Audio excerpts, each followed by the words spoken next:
Club বিশ্বকাপের খবর আজ শুরু হচ্ছে কোয়ার্টার ফাইনাল রাত ১টায় শেষ আটের প্রথম ম্যাচে মুখোমুখি ফ্লুমিনেন্স আর হিলাল আর কাল সকাল ৭টায় মাঠে নামবে পালমেইরাস চেলসি।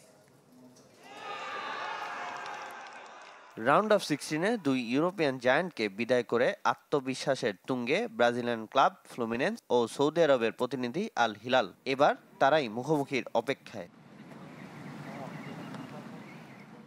ম্যান সিটিকে হারিয়ে প্রথমবার এশিয়ান কোনো দল হিসেবে ইউএফার কোনো ক্লাবকে হারানোর কীর্তি গড়েছে সিমোনে ইনজাগির দল, যা ক্লাব বিশ্বকাপেও প্রথম। সে পারফরম্যান্স ধরে রাখতে চায় দলটি।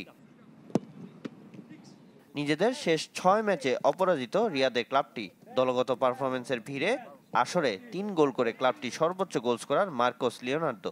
যদিও হ্যামস্ট্রিং ইনজুরিতে খেলবেন না অধিনায়ক সালেম আল দাউসারি। হিলালের মতো ফ্লুমিনেন্সও নিজেদের শেষ ৬ ম্যাচে অপরাজিত। ২০২৩ সালে ফাইনালে ম্যানচেস্টার সিটির কাছে বিধ্বস্ত হয়েছিল ব্রাজিলিয়ান প্রতিনিধিরা, তাই এবার প্রথমবার শিরোপা জয়ের আশায় ফ্লু।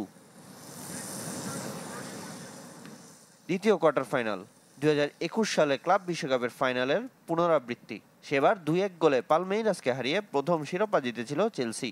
এবার কি ব্লুদের থামিয়ে প্রথম শিরোপার পথে এগিয়ে যেতে পারবে ব্রাজিলিয়ান ক্লাবটি? আসলে এখনো হারের স্বাদ পায়নি পালমেইরাস। তুরুপের তাস হতে পারেন পলিনো এস্তেভাও।